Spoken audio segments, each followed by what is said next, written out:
Assalamu alaikum. Hello everyone. Today we have another lesson, Mega Goal 6. But before we start our new lesson, let's take a quick overview for the previous one. We talked in the previous lesson about form, meaning, and function. And in this lesson, we learned some grammatical rules, we revised some other grammatical rules, and we tried to integrate them with some vocabulary skills. We started with the first one, which is past progressive. We said that the past progressive, we use it by putting the verb be, was or were, then it will be followed by a present participle to describe a long action that is interrupted by a short action.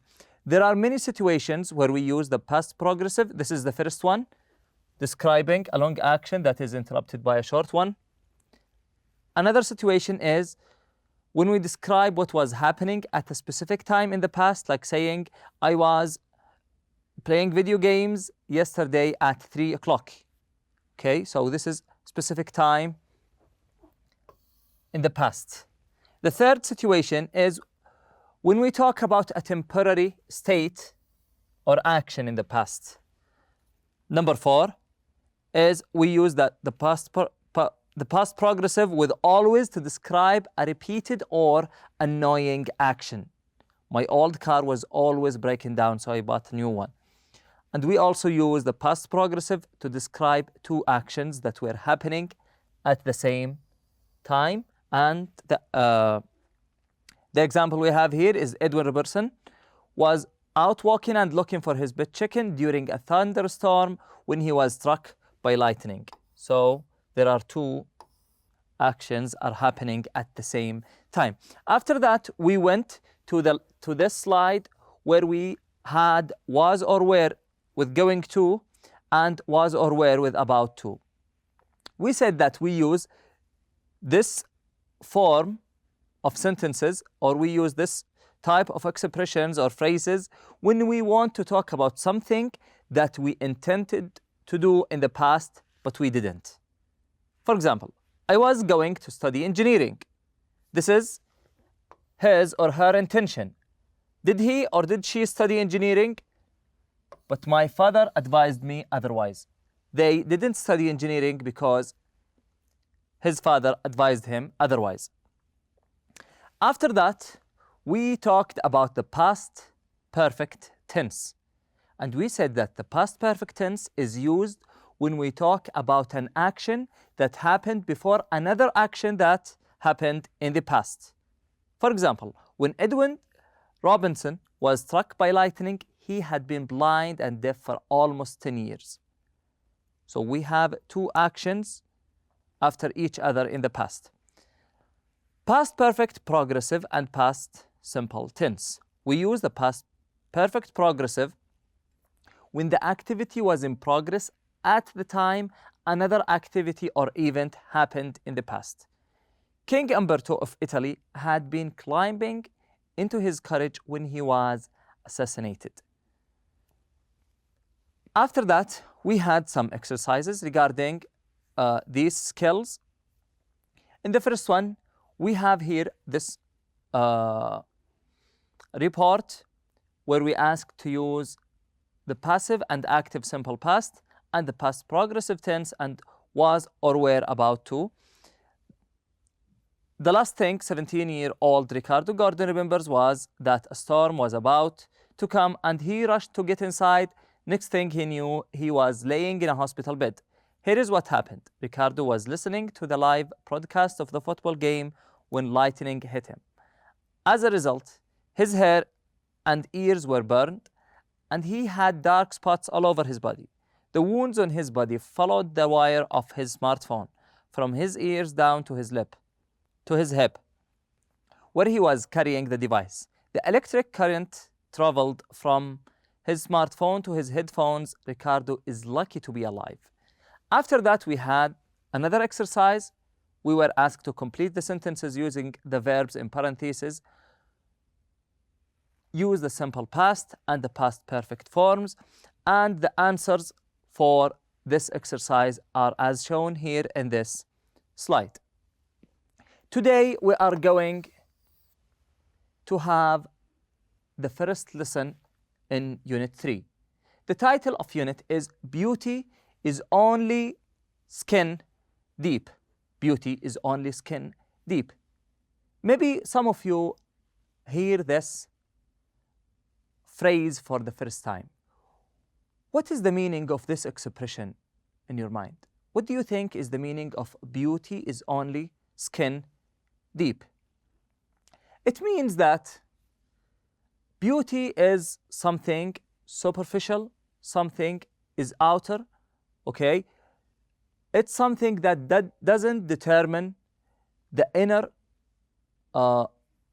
soul of the person or the inner beauty of the person, and doesn't determine the personal trait of everyone. So beauty is only skin deep. That means beauty only shows the superficial part of the person. It doesn't reflect the person or the personal traits. It doesn't reflect the inner beauty of the person. Here on page 34, we have some tools that are used in the beauty manufacturing or in the beauty making. We will listen and discuss some of the ideas that we have here in this reading part. And after that, we will try to explain the new words. We will try to discuss the new ideas. We will try to have some definitions for each one of these parts later. Now I want you to take some time, read these questions, think about them, then go after that to this part. But before we start reading the 4 parts, today we have 4 parts for tools that are used in beauty making: hairbrush, nail polish, deodorant, and lipsticks. These 4 tools has a history, has a tool, has a way of using. I want you to think about many things. Firstly, when we read these paragraphs together and we read these stories of each one of these beauty tools, I want you to put some questions in your mind and try to find the answers of each one of these questions. The first one: when was each one of these tools used for the first time? When was it used for the first time? And who are the people who used it for the first time?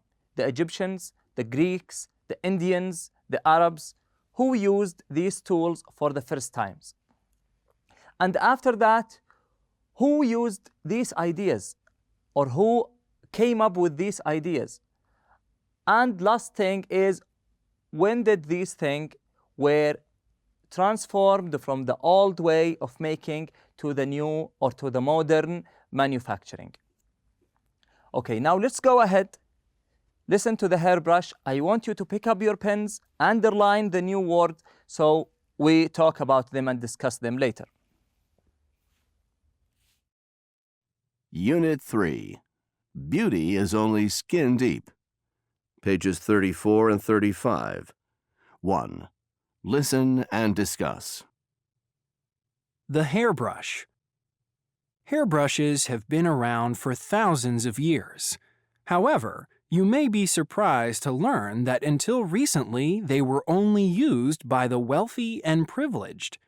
The upper-class ancient Egyptians used hairbrushes made of animal hair, porcupine quills, shells, and bone for combing and to remove lice and other pests that got tangled in their hair. Brushes were manufactured for the first time in 1777 by an English company. The bristles came from wild animals and were stitched into the brush by hand. It is not surprising that these brushes were quite expensive. It wasn't until the beginning of the 20th century that brushes began to be manufactured by machine and to be produced with cheaper, synthetic materials like nylon bristles. With these developments, brushes became extremely common. Now let's talk firstly about the hairbrush. Here we have some historical information about the hairbrush and how it was manufactured and how it is manufactured nowadays. But let's take some words to discuss and talk about. We will start firstly with the word wealthy. The word wealthy means people or a person who is rich. And after that, we have the word privileged. The word privileged means someone who have special rights, someone who is entitled to special things that other people don't have. Then after that, we have the upper class. Upper class refers to the people, to the wealthy and privileged people. So it's fine to use both of these expressions, wealthy or upper class. Ancient means the old people, the people who lived in the older times. The upper class ancient Egyptians used hairbrush made of animal hairs, porcupine quills, shells, and bones for combing and to remove lice and other pests. Lice and other pests. Lice and other pests refers to parasitic insects that live in the hairs of people.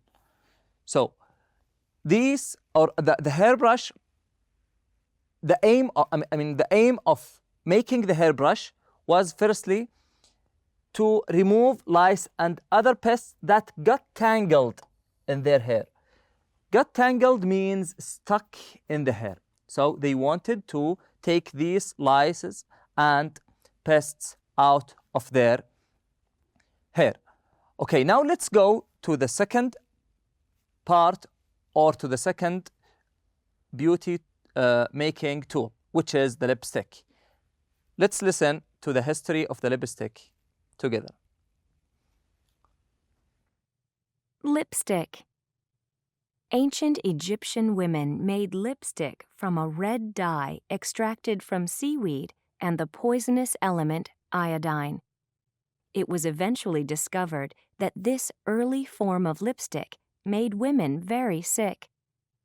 Cleopatra had a safer, although not very appealing, recipe for lipstick. It was made from ants and beetles. The ants were used as the base and crushed carmine beetles for their deep red color. In 1884, the first modern lipstick was introduced in Paris. It was a solid stick made of castor oil, beeswax, and animal fat. By the 1940s, the use of lipstick by famous wealthy women had led to its widespread popularity. During this period, rotating lipstick in a tube was invented. Today, the average woman owns 8 lipsticks. Okay, now we have after that lipsticks. Ancient Egyptian women made lipsticks from a red dye. The word here, dye, refers to the paint or to the color of something. So the red dye means the red color. Dye is an element that is extracted from seaweed and the poisonous element iodine. The word poisonous means something venomous, something that could kill the person. For example, we say, this snake is poisonous. The snake is poisonous. That means it has poison in its teeth. It was eventually discovered that this early form lipsticks was, this form of lipstick made women very sick. Why did it make women very sick? Very sick because it has a poison in it, okay? After that, we have crushed carmine beetles. Beetles are some kind of insects. Then after that, we have the word modern. This is the last word in this text we're going to talk about. The word modern means something novel, something happening at these days, something new. So when we say modern, it means something new. After that, we will talk about the deodorant. Now let's listen to this text together. Deodorant. The ancient Egyptians worked hard to hide body odor. They put perfume in their baths and applied great quantities of it to their underarms. They tried using many odd items, like incense and porridge, as deodorant. The ancient Greeks were also afraid that they might give off an odor. Like the Egyptians, they bathed constantly and wore a lot of perfume. The Romans took this obsession a step further. They soaked their clothes in perfume and even put it on their horses and household pets. The first trademark deodorant, a paste called Mum, didn't appear until 1888. In the mid-1950s, the ballpoint pen inspired the first roll-on deodorant. Today, deodorants are a multi-billion-dollar industry and are as common as toothpaste in most homes. Okay, now let's talk about two expressions or two words. The first one is body odor. It is also called BO. BO is a shortcut or an acronym for body odor. It means the smell of the body, the smell of the human body. So the deodorant was made in the first place to hide the body odor. They put perfume in their baths and applied great quantities. The word quantities means numbers. So great quantities means a large number of it, or a large amount of it under there, or of it to their underarms. After that, we have the word soaked. They soaked their clothes in perfume. They soaked, that means they have a bowl they have a bowl with perfume in it, and they put their clothes in this bowl or in any other material that they can use it to soak their clothes. So when you go walking in a rainy day, you will get soaked. Soaked means wet. Now let's go to the last part of our lesson today, or to the last part of our reading lesson today, which is the nail polish. Let's listen to this part together. Nail polish. Nail polish can be traced back to around 3000 BCE in both China and Egypt. Chinese nail polish was a mixture of beeswax, gelatin, egg whites, and a gum from a special tree. Nail color represented social class. During the Zhou dynasty, around 600 BCE, the royal colors were gold and silver, so these were the colors worn by royalty and the upper class. Lower-ranking women were only allowed to wear pale colors. If they were royal colors, they could be put to death. Ancient Egyptian men and women of high social rank stained their nails with red henna. Military commanders in Egypt and early Rome felt that it was important to be well-groomed before going into battle. It is strange but true that they spent hours before a battle having their hair curled and their nails painted. Modern nail polish was invented in the 1920s. Its formula is very similar to the formula for car varnish. Okay, now we have listened to the last part, which is nail polish. There are some words we will talk about, or we will start with Zhou dynasty. The word dynasty means the children, the boys, or the sons and daughters of someone. So the Zhou dynasty means the sons and daughters of Zhou. After reading these four parts of our lesson today, now I assume that you have answers for the questions that we asked before start reading these parts. The first one was, when was these tools made?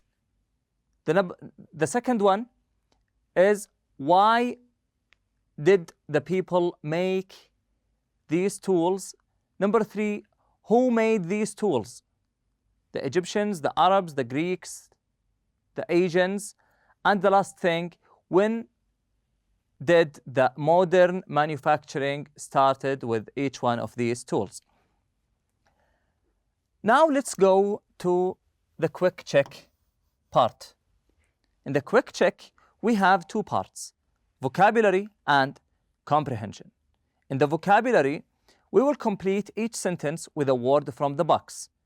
In this box, we have words that were extracted from the previous texts. We will explain each one of them, then we will put each one of them in the proper blank. Then after that, we will move to the comprehension part, where we have some questions that will be answered by your understanding of what you have just read. Now let's go to the first part, which is vocabulary. We have 7 words. We will start with the first one, the word appealing. The word appealing means something attractive, something that you like, something looks beautiful. Number 2, extracted means taken from. These words are extracted from the previous text. So we took these words from the text. Number 3, the word privileged means someone who has special rights, who is entitled to things that other people don't have. Number 4, the word traced means that someone who follows something to find the answers. For example, you say the police traced the van, or the police traced the thief. Number 5, elements refers to the parts or the chemical parts that something contains. For example, if you have a drink, this drink contains many elements. So the elements are chemical parts. Then we have the word obsession. The word obsession refers to how people like things. If you like it so much, that means you are obsessed with it. Then the last word is synthetic. It means man-made thing, something not real, or something not taken from nature, something that is made by mixing many things together. So it is called synthetic. That means it is made by mixing more than one element together. Number 1, she seems to have an with handbags. She can't stop buying them. Okay, she can't stop buying them. We will answer these questions, but I want you now to pay some attention to how we answer the first question, so you can use this way for answering the rest of them. Now we have a sentence. She seems to have an with handbags. She can't stop buying them. When someone buys things one after the other and he has a weird way of loving these things, what do we call that? We call it obsession. She seems to have an obsession with handbags. She can't stop buying them. Number 2, the outbreak of food poisoning was traced to a shipment of bad tomatoes. Number 3, the scientist extracted genetic information from the skin sample. Number 4, iron, copper, oxygen, and carbon are all examples of elements. Number 5, there are no natural materials in this shirt. It's all synthetic. Number 6, you should feel privileged that you get to attend one of the best universities in the country. And the last one, the food was left out overnight, so it no longer looked very appealing. Now let's go to the comprehension. In the comprehension, we will read some questions and we will go back to the previous texts to try to find the answers. Now, feel free to pause the video right now, read the questions, then go back to the previous text to find the answer. It's better that if you know the answers right away and you can write them down. If you are not sure if you know the answer correctly or not, you can read the questions, then go back. After that, you can, after finishing writing the answers, you can resume the video and go check your answers. Number one, what were hairbrushes made out of thousands of years ago? Number two, what are some of the different ways that lipstick has been made throughout history? Number three, how did the ancient Egyptians try to hide their body odor? Number four, what did nail polish represent in ancient Egypt and China? Number one, they were made out of animal hair, porcupine quills, shells, and bone. The second question, what are some of the different ways that lipstick has been made throughout history? Lipstick has been made from seaweed and iodine, ants and beetles, and castor oil, beeswax, and animal fat. The third question, how did the ancient Egyptians try to hide their body odor? Is they put perfume in their baths and on their underarms, and they tried using odd items such as incense and porridge as deodorant. Number four, what did nail polish represent in ancient Egypt and China? The answer is nail polish represented social class. Now I want you to go to the workbook and open your books on page 21. On page 21, today we are going to have two exercises, A and B. In exercise A, we have unscramble the words. Here, you are asked to unscramble the words. These words are scrambled. These words are mixed together. So, I want you to rearrange these words, unscramble them. We have the first example. It is written here, EDXETTRCA. And the correct word is extracted. Now you can pause the video right here, take some time to do the exercise by your own, then after that, go back and resume the video so you can check your answers if they are correct or not. Number one is privileged. Number two is traced. Number three is elements. Number four is appealing. Number five is rotating. Number six is obsession. Number seven is synthetic. Number eight is porcupine. Now let's go to exercise B. Write the words from exercise A next to the definitions below. In the previous exercise, we have here 8 words on the right side.